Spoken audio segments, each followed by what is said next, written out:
미국과 캐나다에서 데이팅 앱의 1등급이 백인 남자와 한국 남자가 됐다는 거고요. 한국 여자는 옛날에도 1등이고 지금도 1등. 그러니까 뭐냐면은 한국이 이러한 매력 자본이 생겼다는 거죠.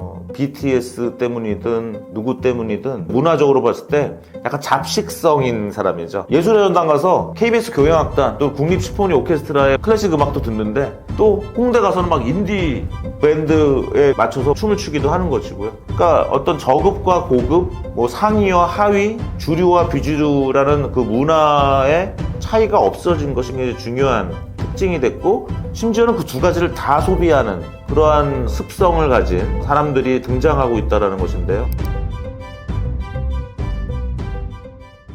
점점 지적 자본이 중요해지는 이유가 있다고요?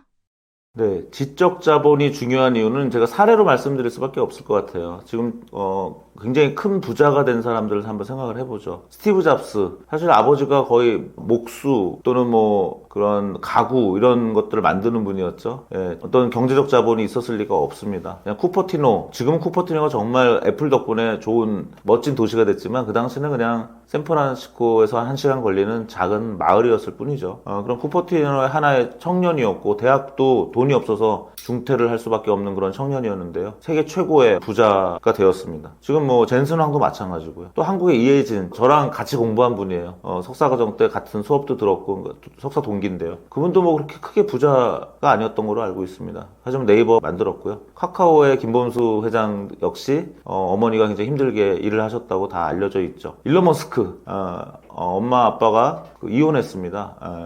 그러니까 현대 큰 부자가 된 사람들은 어떤 경제적 자본이 있었거나 땅을 갖고 있었던 사람이 아니라는 거죠. 저는 그것이 인터넷 때문이라고 생각을 해요. 인터넷 혁명이 30년 전에 일어났는데 내가 뭔가 하나를 잘 만들면 인터넷으로 전 세계 사람들한테 퍼뜨릴 수 있는 거죠. 네이버는 그것을 한국과 일본에 퍼뜨린 거고요. 지금 뭐 강남스타일, 싸이 이런 것도 뭡니까? 유튜브 덕분에 그냥 전 세계 사람들이 한국의 노래를 알게 된 거고, 지금 한류, BTS 다 그런 인터넷 때문에 터진 거죠. 지난 30년간 그러한 지적 자본, 어떤 문화 자본 이런 것들이 굉장히 급격하게 퍼질 수 있는, 내가 좋은 어떤 지적 자본을 갖고 있으면 그것으로 사람들한테 가치를 줄 수 있는 어떤 무엇인가를 만들어내면 그걸로 큰 부를 창출할 수 있게 되었습니다. 결국 예전에 그냥 근육 노동력은 어떤 한 곳에서 그냥 일하는 그 정도의 국지적 효과만을 일으켰죠. 그래서 이 근육은 큰 효과를 일으키지 않습니다. 하지만 스포츠 선수들은 좀 다르죠. 그것이 방송으로, 미디어로 퍼져나가기 때문에 이제 굉장히 큰 또 돈을 벌 수 있는 건데요. 그래서 이렇게 미디어로 퍼져나가지 않고 인터넷으로 퍼져나가지 않는 그러한 것들은 큰 자본이 되기가 어렵게 되는 것입니다. 그런데 이제 AI 시대에서는 이제 그러한 인터넷을 넘어서 그 컨텐츠 자체가 자동으로 생성되고 그것을 또 매개하는 유통이 또 자동으로 일어나고, 그러니까 생산과 유통과 심지어는 소비까지 AI가 자동으로 해주는 세상이 오고 있기 때문에 지적 자본은 더욱 중요해지고 있다, 이렇게 말씀드릴 수 있겠습니다. 우리가 갖고 있는 줄도 모르고 놓치게 되는 지적 자본도 있을까요? 어려운 질문이네요. 내가 갖고 있는 줄도 모르는 지적 자본. 저는 오히려 질문을 좀 바꿔야 될 것 같아요. 쉬운 질문으로. 제가 이 책에서 여러 지적 자본에 대해서 열거했는데, 야, 이런 것도 자본이야? 이렇게 여겼던 부분들이 있으실 거예요. 그래서 일종의 체크리스트처럼, 뭐 예를 들면 나한테는 문화 자본이 있나? 나한테는 상징 자본이 있나? 나는 사회적 자본을 잘 가꾸고 있나? 이런,서 체크를 한번 해보시기 바래요. 그래서 한번 상중하로 또 해보시는 것도 방법이겠네. 나는 다른 사람보다 훨씬 더 잘 사겨, 사람들을 잘 챙겨. 그럼 여러분은 사회적 자본이 있는 겁니다. 근데 그 사회적 자본을 더 구체화하는 방법도 있죠. 그걸 AI나 소셜미디어나 이런 걸 통해서 더 구체화하고 더 조직화하는 측면이 있을 거고요. 근데 여러분들이 나는 사람들 만나면 힘들어. 나는 E가 아니라 I야. 사람들 만나면 나 에너지를 뺏겨. 그런 분이 너무 힘들게 사회적 자본을 구축할 필요가 없을 수도 있습니다. 그러니까 그런 부분은 오히려 문화 자본 한번 생각할 수 있죠. 근데 이제 문화 자본이라는 게 이 브루디에라는 사회학자가 만든 거거든요.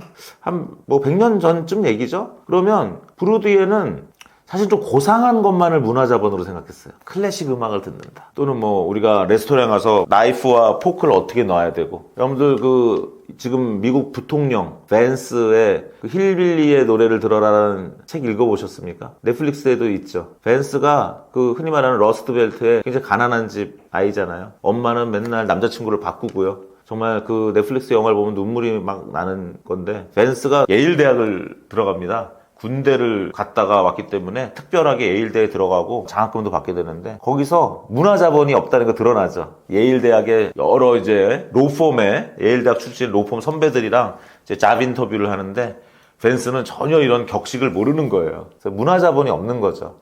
너무 이제 어렵게 살았기 때문에. 그런데 요즘은요, 이 문화자본이 달라졌어요. 내가 게임을 잘하면 그게 문화자본인 거예요, 그냥. 옛날에는 두 사람이 문화적이다라고 하는 것은 어떤 하나의 기준이 있었죠. 고상한 문화와 저급한 문화. 근데 지금은 그런 구분이 많이 사라진 시대고, 아주 그런 것들이 분절화되어 있는 그런 시대입니다.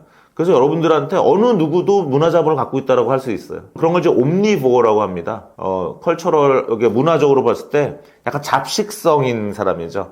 그러니까 뭐 이런 거예요. 예술의 전당 가서 뭐 KBS 교향악단 또 국립시포니 오케스트라의 막 클래식 음악도 듣는데, 또 홍대 가서는 막 인디 밴드에 맞춰서 막 춤을 추기도 하는 것이고요. 또 웹툰을 즐기면서도 또 한강의 또 노벨 문학상 작품을 또 읽기도 하는, 그러니까 어떤 저급과 고급, 뭐 상위와 하위, 주류와 비주류라는 그 문화의 차이가 없어진 것이 굉장히 중요한 특징이 됐고, 심지어는 그 두 가지를 다 소비하는 그러한 습성을 가진 사람들이 등장하고 있다는 것인데요. 이제 그런 부분에서 나도 정말 느끼지 못했던 문화자본이 있다고 생각하고 있습니다. 지적 자본을 발전시키는 방법은 없을까요? 지적 자본에서는 일단 제일 먼저 들어가는 것이 건강입니다. 두뇌의 건강, 몸의 건강. 그래서 왜 지적이라는 표현이 경제적이거나 물적이지 않다라는 의미와 관련되거든요. 그래서 일단 여러분들께서 건강하셔야 됩니다. 육체적으로, 그 다음에 정신적으로 그런 건강을 유지하셔야 되고요. 그 다음에 이제 관계 자본이라는 거는 관계가 건강해야 되는 거죠. 그래서 그 관계는 두 가지입니다. 나와의 관계, 그 다음에 타인과의 관계. 그래서 나에 대한 신뢰를 잘 만들어내고, 내가 나를 믿을 때 다른 사람들한테 나를 소개할 수 있는 거죠. 그래서 나를 잘 믿고 또 다른 사람과 관계를 잘 맺는 것이 관계 자본이고요. 세 번째는 구조적 자본인데, 이게 제일 저는 개발하기 좋은 거라고 생각해요. 구조적 자본이 뭐냐면 일하는 방식, 사는 방식입니다. 또 사는 프로세스를 효율화하는 거예요. 그래서 내가 다른 건 몰라도 저는 그런 것에 노력을 많이 했던 사람이라고 생각해요. 저는 지금도 부족하지만 좀 더 효율적으로 살고 좀 더 효율적으로 일하려고 애를 쓰거든요. 다른 사람한테도 좀 굳이 그 비효율적인 걸 강요 안 하려고 애쓰고요. 그래서 자본 중에서, 이런 지적 자본 중에서 가장 여러분들이 개발하기 좋은 것은 구조적 자본이라고 생각하고요. 사회적 자본은 여러분들 성격도 관련되지만 또 노력을 할 필요가 있고, 제가 이 책에서 그런 얘기를 좀 했는데요. 메이 머스크 얘기를 했습니다. 그 일론 머스크의 엄마인데, 일론 머스크는 지금도 악동이잖아요. 어렸을 때 얼마나 악동이었을까요? 2023년 가을에 나왔던 일론 머스크의 그 전기, 월터 아이작슨의 그 두꺼운 책을 제가 다 읽었는데요. 거기 보면 정말 그 남아공에서 살았잖아요. 처음에 어린 시절에. 길거리에 그렇게 피가 난무했대요. 폭력이 난무했고, 아이들끼리도 그렇게 폭력이 난무했다고 합니다. 일론 머스크도 굉장히 개구장이었겠죠. 근데 그 엄마가 그 아이들 셋을 키우느라고 모델을 했는데요. 명언을 했어요. 저도 잘 지키지 못하는 명언이에요. 뭐냐? 기자가 물어본 건데요. 그동안 삶의 비결이 뭐냐 했더니 메이 머스크가 뭐라고 했냐면, 세상에 아름다운 모델은 많다는 거죠. 하지만 같이 일하고 싶어하는 모델은 많지 않다는 거예요. 그래서 메이 머스크는 지금 봐도 아름다워요. 한국에도 몇 번 오셨죠. 아름답긴 하지만 아름다운 모델은 많다는 거죠. 자기는 같이 일하고 싶어하는 모델이 되려고 애를 썼다는 거예요. 저도 참 지키긴 어려워요. 저도 교수로서 또 강연자로서 되도록이면 다른 사람과 그분이 나랑 또 다시 일하고 싶은 그런 사람이 되고 싶죠. 그죠? 그러면서도 우리가 그걸 잘 못할 때가 많아요.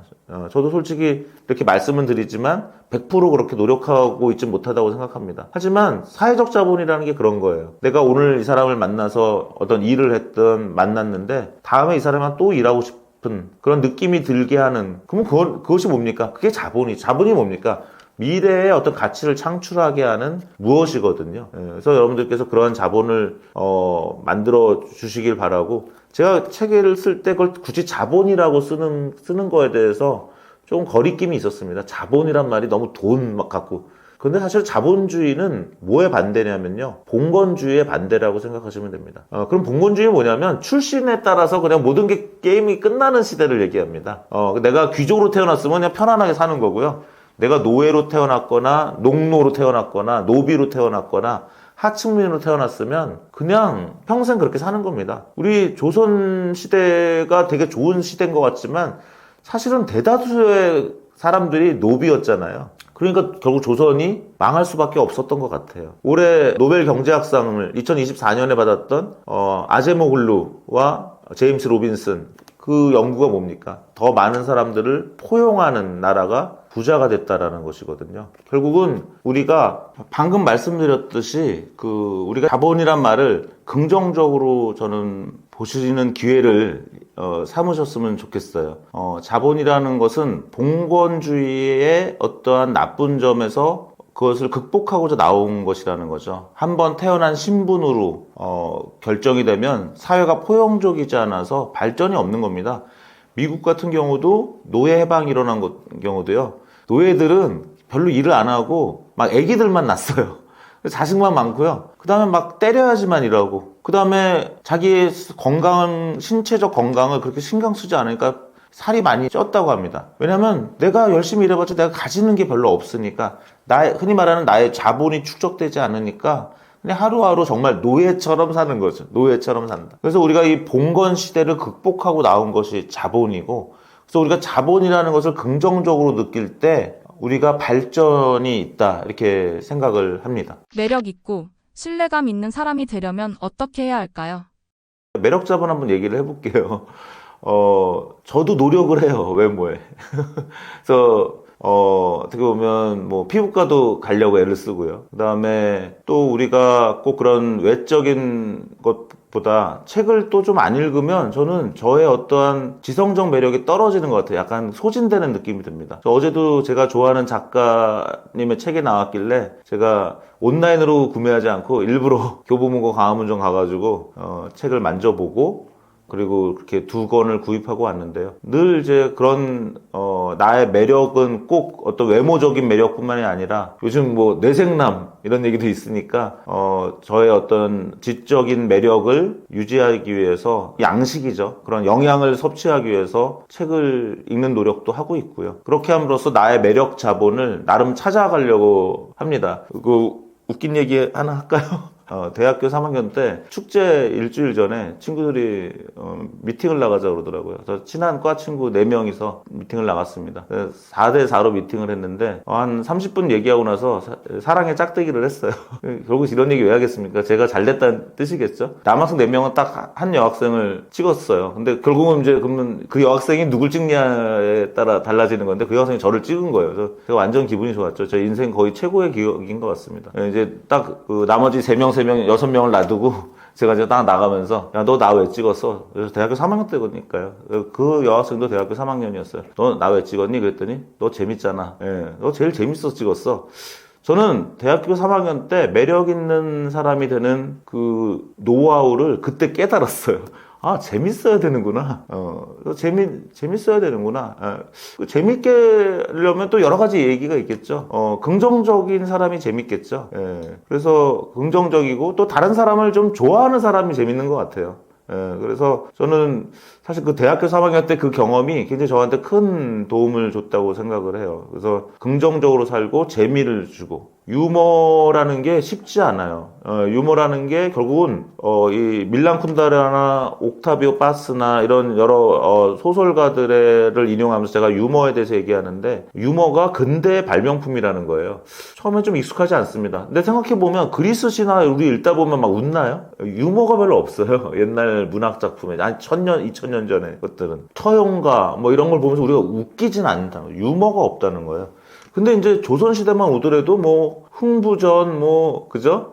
그 다음에 뭐 춘향전 같은 데 보면 약간 해학이라는 게 있고 유머가 있습니다. 예, 이제 근대에 온 거죠. 예, 우리 정년이라는 그 드라마도 자 끝난 지 얼마 안 되는데 그런 국국에도 보면 굉장히 애절하고 뭐 그런 슬픈 분야도 있지만 거기에 또 해학이 있고 유머가 들어가고 늘 웃음적 요소가 들어가는데 1000년 이전의 그러한 문학이나 예술에는 유머가 없다는 거죠. 그렇게 따지보면 유머라는 것도 진화 발전의 산물이라는 거예요. 그래서 사람들이 유머가 있는 사람을 진화된 인간으로 보는 거죠. 그래서 어떻게 보면 제일 큰 욕이 요즘은 노잼이죠. 예, 그 사람은 노잼이야. 그러면 아무리 그 사람의 지위가 높고 해도 저 그런 경험이 있어요. 아, 그 사람은 너무 노잼이에요. 이렇게 얘기하는 분이 있었어요.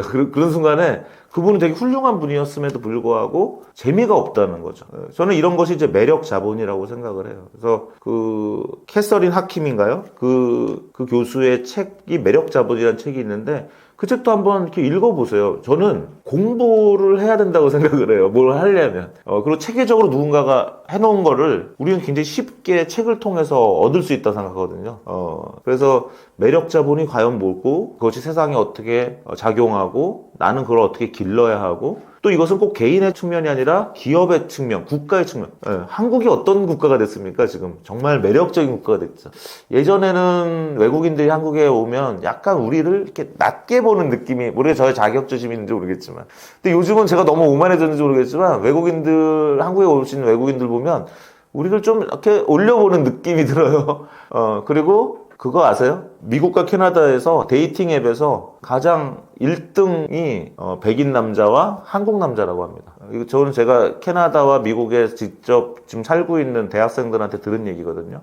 그러니까 데이팅 앱의 1등급이 백인 남자와 한국 남자가 됐다는 거고요. 한국 여자는 옛날에도 1등이고 지금도 1등. 그러니까 뭐냐면은 한국이 이러한 매력 자본이 생겼다는 거죠. BTS 때문이든 누구 때문이든 결국 한국은 정말 대단한 매력 자본을 구축했기 때문에 우리가 좀 한국이 많이 어렵다는 얘기도 하지만 그런 측면도 있지만 저는 또 그런 매력 자본과 문화 상징 자본을 갖고 있다는 면에서는 한국에서는 예를 들면 쿠데타가 일어나도 그를 2시간 만에 막아버렸어. 얼마나 매력적입니까? 어디서는 막 피가 철철 흐르고 막 그런 장면들이 나오지만 우리는 피가 하나도 안 나왔고 오히려 어떻게 쿠데타가 일어났지? 하지만 그걸 또 막아내고 시민들이 건전하게 그거를 또 법에 의해서 처리하는 그런 어떤 민주주의 국가의 표본을 오히려 보여주고 있어서 저는 한국의 어떤 매력이 더 올라갈 수 있다고 생각을 해요.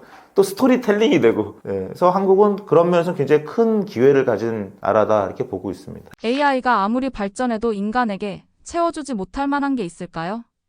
네, AI가 아무리 발전해도 안 되는 게 좀 있어요. 근데 며칠 전에 구글이 윌로우라는 그 퀀텀 컴퓨팅 갑자기 암호화폐가 또 폭락했다 다시 회복되기도 하는 일이 있었는데요. 양자 컴퓨팅이 정말 그렇게 발전된다면 모르겠지만 그 이전까지는 현재 AI는 문제를 완벽하게 풀 수 없습니다. 어떤 특정한 시간에. 그래서 우리가 오해하지 않아야 될 것이 AI도 실수를 한다. 물론 양자 컴퓨팅이 비약적으로 발전하면 조금 달라질 수 있어요. 그러니까 시간이 줄어드는 거거든요. 그러니까 원래 컴퓨터는 최적화를 구할 수 있습니다. 그런데 시간이 몇 광년이 드는 거죠. 그래서 우리는 시간이 뭐 1시간도 없고 1분도 없는데 어떡합니까? 그래서 아무리 컴퓨터가 발전해도 AI는 적당하게 일하고 생각하고 끝을 맺어야 되는 상황인 거죠. 그래서 우리가 AI를 믿을 수 없어서 아직까지도 완전 자율주행 택시가 되고 있지 못하는 거죠. 실수를 하는 것입니다. 그래서 AI가 아무리 발전해도 안 되는 것이 그런 것들이 있고요. 이 책에도 제가 썼지만 케네스 에로우라는 스탠포드 대학 경제학과 교수가 노벨 경제학상을 받았는데 불가능성의 정리라는 것을 증명했습니다. 좀 우울한 내용인데요. 우리가 바람직하다고 생각하는 의사결정 원리들이 있어요. 뭐 이런 거죠. B보다 A가 좋고 C보다 B가 좋으면 C보다 A를 당연히 좋아해야 되죠. 그런 걸 이제 트랜지션 프린시플이라고 그래가지고 트랜지티브 프린시플이라고 해서 그 일관성이 있어야 되는 거죠. 그래서 여러 가지 그 의사결정에서 우리가 정치인도 마찬가지죠. 나는 B라는 정치인보다 A가 좋아. C보다는 B가 좋아. 그렇다면 C보다는 A가 좋아야 되는데 그게 그렇지 않은 경우가 되게 많거든요. 그래서 바람직하다고 여겨지는 의사결정 원리를 다 만족시키는 의사결정 방법이 없다는 걸 증명했어요. 그걸로 노벨상을 받았습니다. 좀 우울하지만 굉장히 큰 시사점이 있죠. 그러니까 세상에 완벽한 집단 의사결정 메커니즘은 없다는 것입니다. 그렇다는 얘기는 AI가 아무리 발전해도 우리가 AI한테 다 물어볼 수 없다는 거예요. 만약 10명이 와가지고요. 난 이걸 원해, 난 이걸 원해, 이걸 원해, 이걸 원해 이렇게 얘기를 했을 때 그 10명을 다 만족시켜줄 수 있는 의사결정 메커니즘이 AI가 그냥 얘기해주면 될 것 같지만 그런 걸 꿈꾸잖아요. 많은 사람들은. 아티피셜 제너럴 인텔리전스가 나오고 슈퍼 인텔리전스가 나오면 인간의 모든 문제를 해결하고 민원을 다 해결할 것 같지만 그럴 수 없다는 것입니다. 책에 또 그런 얘기를 하나 써봤어요. 말이 되는지 모르겠지만 저는 하루 3끼 먹는 게 좀 귀찮더라고요. 알약만 먹으면 좀 배 좀 안 고프고 건강한 그런 알약이 나왔으면 좋겠어요. 그걸 AGI한테 그런 알약을 만드는 방법을 물어보면 무조건 알려줄까요? 나는 못 만들겠어 라고 만약 AGI가 얘기한다면 그건 정말 못 만드는 걸까요? 그래서 저는 AI가 아무리 발전해서 AGI, 아티피셜 슈퍼 인텔리전스가 나와도 실수를 계속할 것이고 그 다음에 우리 인간의 모든 민원을 들어줄 수는 없다는 얘기고 그 다음에 걔도 못한다고 고백하는 것이 있을 것이다. 그렇기 때문에 우리는 인간 중심의 사회체계를 잘 만들어야 된다. 그렇기 때문에 우리는 법치와 민주주의와 시장경제를 계속 유지해야 된다. 매트릭스, 터미네이터처럼 AI가 인간을 지배하게 될까요? AI가 인간을 지배하게 될 것인가? 사실 누가 알겠어요. 1000년, 10,000년 후에는 그렇게 될 수도 있을지 모르겠어요. 근데 저는 타임라인을 한 50년을 본다면 아직은 그렇지 않다 이렇게 보고 있습니다. AI가 인간처럼 될 것인가에 대해서도 저는 조지 자카다키스의 In Our Own Image라는 책을 소개하고 있는데요. 그 책의 첫 표지를 보면 사람과 로봇이 서로를 쳐다보고 있는데 우리 인간은 의인화의 습성이 있다는 겁니다. 창세기에 보면 흙으로 사람을 하나님이 만들어 주셨다 이렇게 나오는데 조지 자카다키스는 뭐라고 주장하냐면 그 창세기를 쓸 시절에 인류의 문명은 흙의 문명이었기 때문이라는 거죠. 그래서 그냥 흙으로 사람을 만들었을 거고 사람이 죽으면 땅에 묻으니까 사람은 흙에서 만들어져서 흙으로 돌아간다라는 그러한 생각하에 하나님도 우리 인간을 흙으로 만들었다라는 거죠. 유발 하라리가 굉장히 훌륭한 학자고 재미있는 책을 많이 썼지만 인간이 AI가 되고 AI가 인간이 된다라고 주장하는 그러한 이론들은 사실은 저는 창세기에서 사람이 흙으로 만들어졌다라고 얘기하는 것과 크게 다르지 않다라는 거죠. 태엽이 만들어졌던 요즘은 태엽을 주변에서 보기 어렵죠. 일부 분들만 태엽 있는 시계를 쓰겠지만 옛날에는 태엽 이런 시계들이 좀 있었거든요. 태엽 장난감도 좀 있었고 태엽이 처음 나왔을 때 사람들이 우리의 그 유한한 수명은 태엽과 같다 이렇게 비유했다고 합니다. 그래서 저는 일단 그냥 AI는 인간의 도구다 라는 그 견지하고 있습니다. 정말 인간처럼 보이는 휴머노이드 로봇은 언제쯤 개발될까요?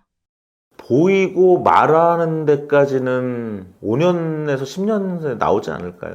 지금 챗GPT와 대화를 해보면 정말 그쪽에 사람 있는 것처럼 보이기 때문에 이미 이러한 튜링 테스트를 거의 통과를 했죠. 하지만 이제 물리적으로 우리가 만져봤을 때 정말 그런 것인지는 좀 봐야 될 것 같습니다. 제가 정말 좋아하는 영화가 I am your human 이라는 독일 영화인데요. 독일어는 Ich bin dein Mensch라는 독일 여성 감독이 만든 한 3, 4년 된 영화입니다. 여러분들도 정말 꼭 보시기 바랍니다. 그 AI에 관련된 영화예요. 고고학자죠. 여성 고고학자가 주변 과학자들의 권유를 받아서 AI 남자 로봇이랑 한 보름 같이 살아보고 그 리포트를 좀 써달라. 보고서를 써라. AI 로봇과 같이 살아본 결과 앞으로 AI 로봇이 인류에 어떠한 영향을 미칠지 학자적 시점에서 쓰라는 그런 거였는데요.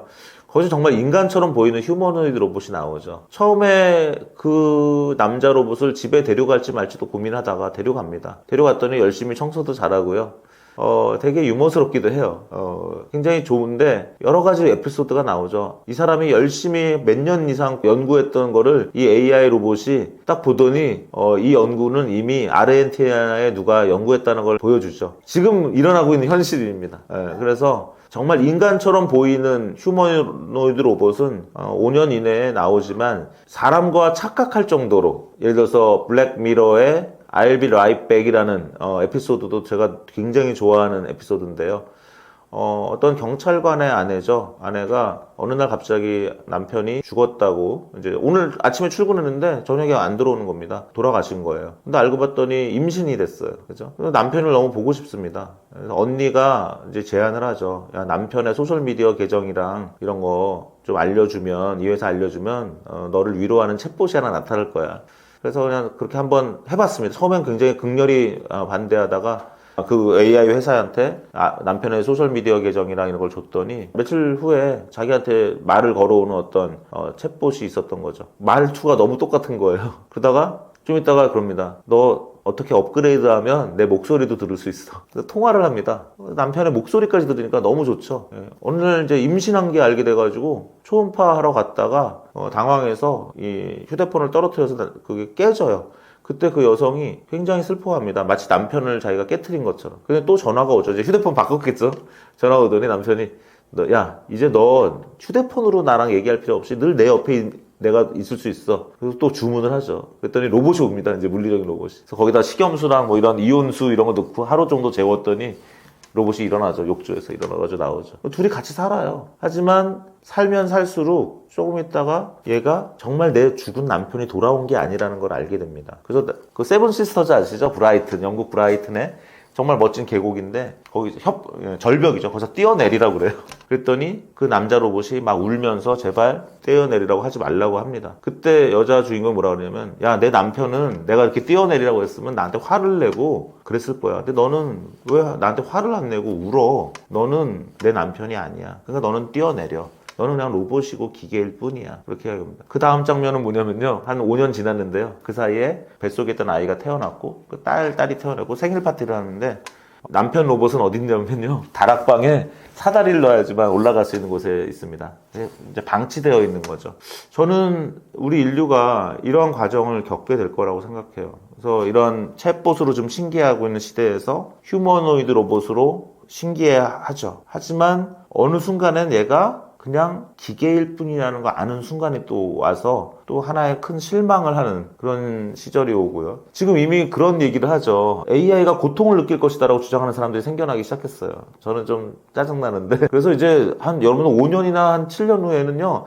아까 보세요. 그 남편 로봇을 다락방에다가 이렇게 방치해 놓거든요. 딸은 그 아빠 로봇을 만나려면요. 사다리를 놓고 올라가야 됩니다. 되게 재밌게 만들었죠. 왜? 사다리를 치우면 로봇은 못 내려오는 거예요. 자기 다칠까봐. 앞으로 10년 후에는 사람들 중에 야, 어떻게 로봇을 그 다락방에 방치하냐. 걔 왜 좀 춥고 쓸쓸할 거야. 그 다음에 최근에 뭐 이라크에서 파병됐던 로봇이 죽었는데 그 미군이 그 로봇을 이렇게 잘 장례식을 치렀다는 뉴스가 있었다면서요.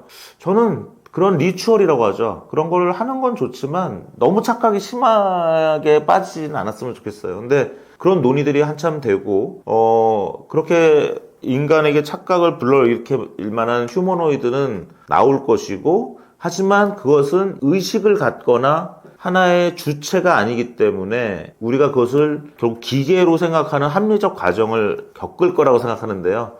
또 그렇게 주장하지 않은 분들도 있기 때문에 조금 그거는 열린 문제로 보고 우리가 계속 지켜봐야 될 것 같습니다. 가장 희망적인 미래인 노동 해방과 유토피아로 이어지게 될까요? 우리는 어떤 것들을 공부해야 할까요?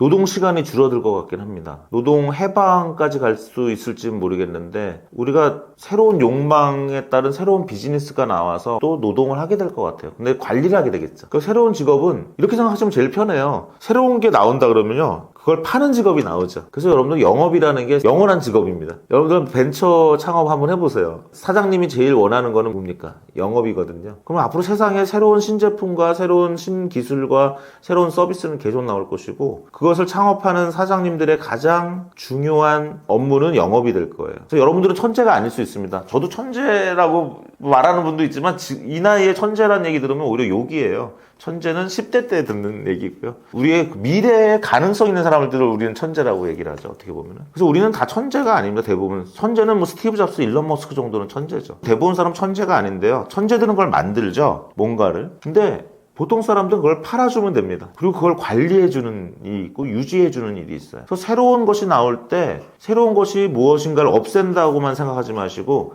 그것을 영업해주고, 그것을 관리해주고, 그것을 유지해주고 하는 그런 직업들이 계속 나타나기 때문에 노동 해방이 되면 그것까지도 AI가 해주면 좋겠죠. 예. 그런데 저는 음미 능력이 중요하다고 생각합니다.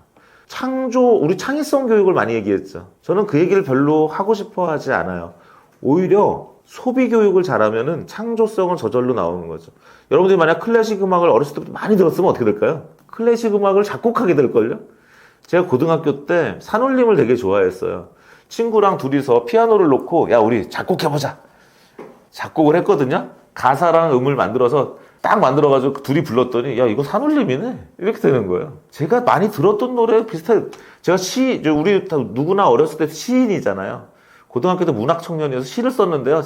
시를 다 써놓고 나니까 조병화 시인이나 마광수 시 같은 그런 내가 많이 읽었던 시인의 시가 되어 있더라고요. 저는 그래서 지금 많은 교육이 음미 교육이 되어야 된다고 생각합니다. 수많은 클래식 음악, 시, 꽃, 별, 소설, 오페라, 웹툰, 수많은 그러한 예술 작품을 음미할 수 있는 능력이 생기면 우리가 노동 해방이 됐을 때는 뭐 하면 됩니까? 그걸 음미하면서 살아나가는 거죠. 우리가 정말 노동 해방이 된다고 한다면 그때 우리가 할 것은 세상의 것들을 음미하는 능력으로 살아나가고 거기서 행복을 느끼고 그러다 보면 우리 인류는 참 희한한 게 그걸 계속 발전시키려고 그래요.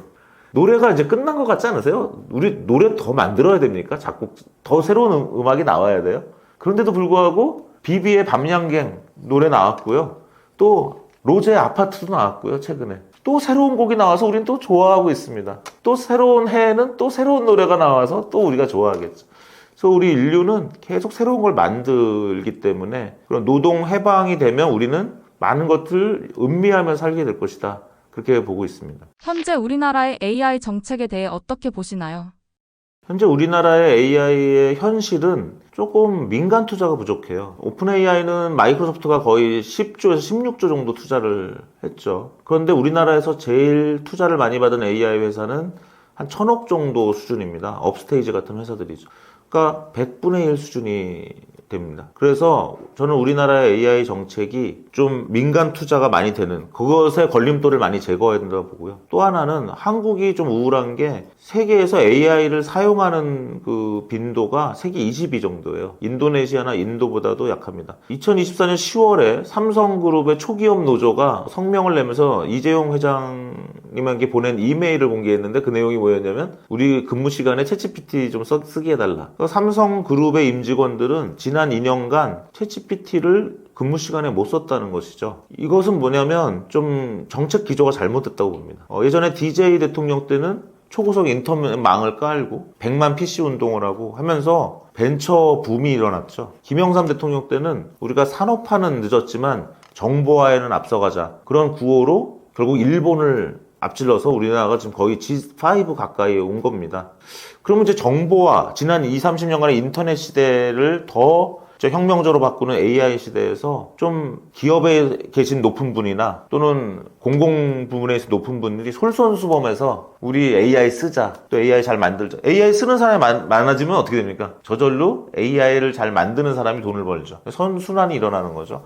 와인을 잘 마시는 나라가 와인을 잘 만들게 될 것입니다. 그래서 저는 그 AI에 대한 사용, 활용과 개발이 선순환을 맺어야 되는데 현재로서는 그런 부분이 조금 약하기 때문에 그런 부분 좀 말씀드리고 싶습니다. 안녕하세요. 경희대학교의 이경전 교수입니다. 저는 주로 인공지능과 비즈니스 모델을 연구하고 있습니다. 최근에는 이제 AI 에이전트가 세상을 어떻게 바꿀 것인지 그래서 AI 에이전트 이코노미에 관련된 연구도 많이 하고 있고요. AI 산업과 그 다음에 또 사람들의 삶이 어떻게 비즈니스 모델을 가지고 살아나가게 될지 연구하고 있습니다. 네, 제가 이번에 쓴 책은 Life with Intelligence라는 키워드의 한국어 제목은 AI는 어떻게 인생의 무기가 되는가. 솔직히 무기라는 말을 조금 저는 꺼려 하기도 했었는데요. 많은 분들이 괜찮대요. 무기가 꼭 전쟁 무기가 아니라 나의 비장의 무기야. 뭐 이런 우리가 표현을 쓰니까. 그래서 저는 여러분들이 AI를 여러분들의 어떤 비장의 무기가 됐으면 하는 그런 생각에서 책을 썼고 그다음에 라이프 위드 인텔리전스라고 표지에 붙인 거는 나의 원래 자연적인 지적 자본과 또 지금 나날이 발전하고 있는 아티피셜 인텔리전스, 이 두 가지 인텔리전스를 같이 결합하고 같이 가지고 나가야 여러분들의 삶이 행복해질 수 있을 것이다. 그래서 그런 것들을 어떻게 할 수 있는가 이런 말씀을 드렸고요. 책에 보면 디지털 미라는 표현이 있습니다. 미 하면 나죠, 나. 여러분들 거울이 생긴 게 별로 안 됐겠죠? 거울이 있기 전에는 우리가 이런 호숫가에 자기 얼굴을 비춰보는 나르키소스 같은 그런 사람들이었을 겁니다. 그걸로 얼굴이 좀 못생겨 보이면 셀 수도 했을 것 같고요. 거울이 나오니까 거울아 누가 더 이쁘니 하기도 했고 그래서 제가 이 책에 보면은 우리 인간은 늘 어딘가에 나를 비추어서 나를 반추해보고 나를 발전시켰다는 겁니다. 그러면 최근까지는 그것이 소셜미디어나 이런 거였어요. 나의 아바타를 만들어서 또는 내가 나를 표현하는 그런 소셜미디어가 나왔는데요. 지금은 이제 AI한테 여러분들을 비추는 그런 시대가 온 거라고 생각을 합니다. 그래서 AI를 늘 옆에 두면서 AI에게 여러분들을 평가하게 만들고 또 여러분들이 AI가 내놓은 산출물을 평가하면서 같이 살아나가는 그러한 삶을 한번 만들어 보시면 어떤가 하고요. 또 마지막으로 말씀드리면 사실은 여기 표지나 이런 데는 나와 있지 않지만 여기에는 비즈니스 모델 방법론이 많이 들어가 있습니다. 저는 그 스타트업을 2개 만들어 보기도 했고 그렇게 하면서 비즈니스 모델에 굉장히 많이 신경을 쓸 수밖에 없었는데요. 결국 실패하는 회사는 비즈니스 모델이 잘못된 회사거든요. 그러면 여러분들의 라이프 모델을 한번 생각해 보시면 좋을 것 같아요. 내가 한 몇 살까지는 이렇게 비즈니스 모델을 가져갈 거고 그 다음부터 몇 년 후에는 또 내가 이런 비즈니스 모델을 가져갈 것이고 그래서 저는 이 책을 가장 잘 읽으시는 방법은 여러분들의 인생 비즈니스 모델을 어떻게 가져갈 것인가 거기서 무기는 AI 하나 놓고 그 AI라는 무기를 하나 들고 여러분들의 인생 비즈니스 모델을 한번 설계해보고 반추해보는 그런 시간으로 사용하시면 좋을 것 같다 이렇게 생각합니다.